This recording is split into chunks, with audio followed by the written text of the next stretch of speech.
So, good day po. Ang video po na ito is tungkol po sa aking journal about po sa ating subject na Intro to Film. So, each film po is namili po ako ng mga scenes doon na pwedeng maging example sa mga aspect po ng mga tinuro natin sa film.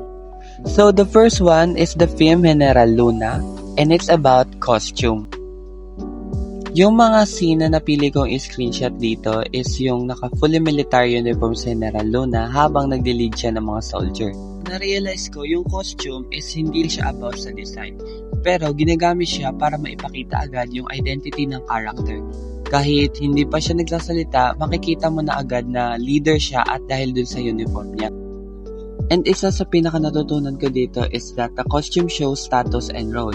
For example, yung differences ng uniform ng soldier and yung mga suot ng mga mamamayan. Makikita mo yung hierarchy kung sino yung nakakaangat. So yung next naman is the film Bombshell, and it's about hair and makeup. So sa film na to is yung mga napili kong screenshot is yung mga makikita mong polish yung hair and makeup nila sa mga camera. So ang pinaka-takeaway ko dito is that the hair and makeup create public image. So hindi lang siya natural. It's about prepare and control. And also, natutunan ko na hair and makeup can also hide emotions and is part of the storytelling na hindi lang pampaganda.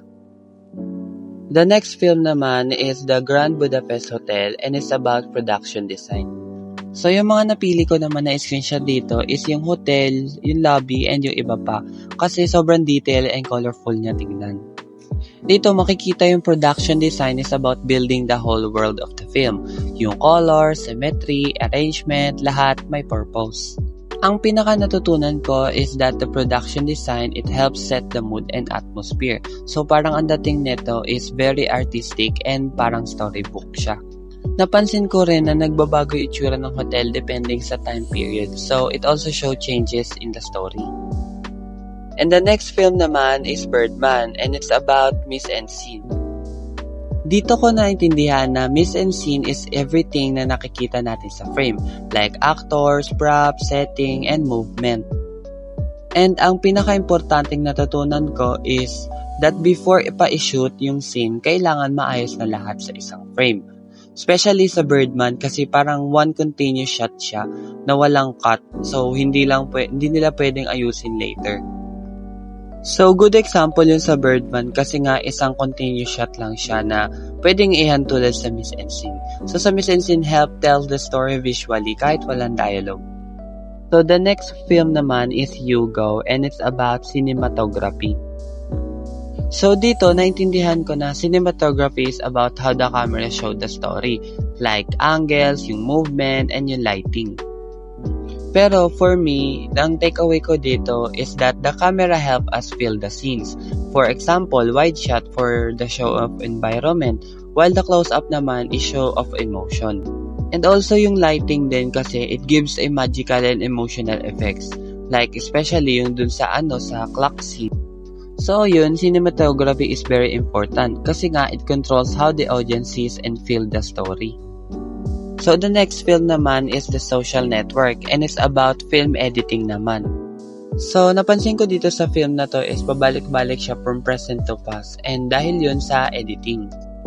So ang pinaka natutunan ko naman dito sa film editing is yung pag-connect ng story dahil it helps us understand how past action affect the present.